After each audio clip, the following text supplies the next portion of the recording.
हास्य कहानी एक मस्त सफर। भारत के एक छोटे से गांव में दो दोस्त रहते थे, पंकज और राजू। दोनों बचपन से ही एक दूसरे के सबसे अच्छे दोस्त थे, लेकिन एक कमी थी, दोनों का आत्मविश्वास। पंकज और राजू ने कभी सोचा नहीं था कि वे कभी सफर पर निकलेंगे, लेकिन एक दिन बिना सोचे समझे दोनों ने फैसला किया कि वे देश भर की सैर करेंगे। और यह सफर जैसा उन्होंने सोचा था उससे कहीं ज्यादा मजेदार और हैरान करने वाला था। यार, क्या तुम सच में सोचते हो कि हम दोनों का सफर मजेदार होगा? हमें तो रास्ते में ही हंसी के ठहाके सुनने को मिलेंगे। क्या तुमने कभी ट्रेनों का सफर किया है? अगर हम चलते रहे तो यह सफर भी फिल्म की तरह होगा।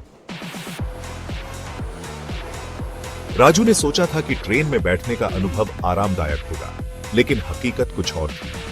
दोनों अपनी सीट पर बैठे थे जब अचानक ट्रेन का एक कंडक्टर आया और बोला, आपका टिकट कहां है? पंकज ने हड़बड़ी में अपना टिकट निकाला, लेकिन राजू को ऐसा लगा जैसे वह किसी फिल्म का हीरो हो।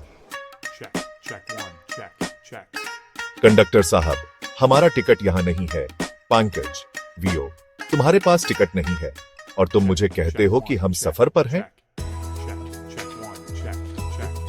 आपको पता है कि बिना टिकट यात्रा करना अपराध है? अब तक पंकज को समझ में आ चुका था कि राजू का मस्त सफर की कल्पना करना थोड़ा जरा मुश्किल था, लेकिन उस दिन राजू ने एक तरीका निकाला। उसने कंडक्टर को अपनी टीचर की दोस्त बताकर ट्रेन में चुपचाप सफर किया। दिल्ली पहुंचते ही दोनों दोस्तों का सामना कई नई चुनौतियों से हुआ। मेट्रो की लाइन में जाने की कोशिश करते हुए दोनों हर जगह गलती से गलत ट्रेन पकड़ने लगे। पंकज, वीओ, देखो, ये हमारी मेट्रो का चक्कर है, हम कहीं भी नहीं जा रहे हैं। अगर हम इधर उधर घूमेंगे तो हमें तो मुंबई भी मिल जाएगा। दिल्ली के रास्तों पर हर मोड़ पर किसी न किसी तरह की मस्ती हो रही थी। कभी मेट्रो की गलत दिशा में, कभी ट्रैफिक जाम में और कभी नई नई दुकानों में जाकर पंकज और राजू ने महसूस किया कि यात्रा की असली मजा तो इस सफर के हर पल में है, न कि गंतव्य पर। दिल्ली से निकलने के बाद पंकज और राजू ने तय किया कि वे अगला रुकाव जयपुर में करेंगे, जहां वे पिंक सिटी के दर्शन करने जा रहे थे। लेकिन जयपुर पहुंचते ही एक और दिक्कत सामने आई। राजू ने होटल की बुकिंग नहीं की थी। अरे कोई बात नहीं, हमें क्या, हम सड़क पर सो लेंगे। इससे ज्यादा मजेदार क्या हो सकता था? सड़क पर दोनों दोस्तों की मुलाकात एक बुजुर्ग आदमी से हुई, जो उनकी मदद करने के लिए तैयार था। वह बोला, तुम दोनों को कहीं रुकने की जरूरत नहीं है, मैं तुम्हें अपनी छत पर रुकवाऊंगा। दोनों खुश होकर उसके साथ चले गए, लेकिन जब उन्होंने ऊपर पहुंचा तो पता चला कि उसकी छत पर बस कुछ पुराने गमले और बत्तखों का ठिकाना था। अब हमारी यात्रा में कुछ और मजेदार हो रहा है। मुंबई में तो हमें एक फिल्मी सितारे जैसा अनुभव मिलेगा। बिल्कुल, हम सीरियसली बीच पर चलेंगे और सब हमें देखकर कहेंगे, हे, ये दोनों लोग फिल्मी सितारे हैं। लेकिन रियलिटी में क्या हुआ?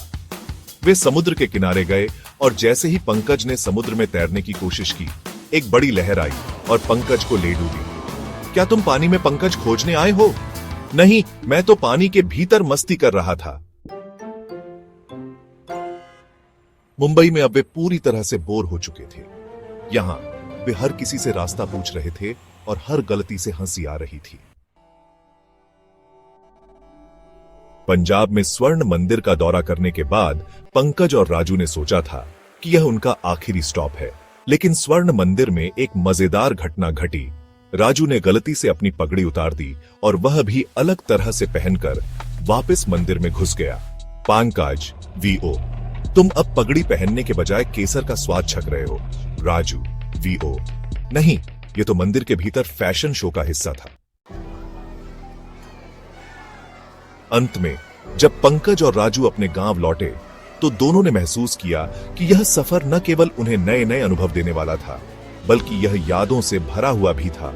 वे समझ गए कि यात्रा का असली मजा अपने दोस्त के साथ हर पल को हंसते खिलते जीने में है, चाहे रास्ते में कितनी भी समस्याएं क्यों ना आई हो। पंकज, वीओ। तुमने देखा राजू, हर जगह कुछ मजेदार होता है। हमें नहीं पता था कि हम कहां जा रहे थे, लेकिन मजा बहुत आया। राजू वीओ सही कहा। अगले सफर में हम नई गलतियां करेंगे। दोस्तों, हर सफर की एक मजेदार कहानी होती है जो हमें न केवल नई जगहें दिखाती है, बल्कि हमें खुद को और अपने दोस्तों को बेहतर तरीके से जानने का मौका देती है।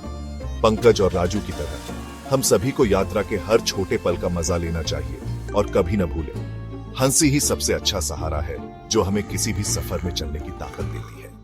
Like, share and subscribe the video.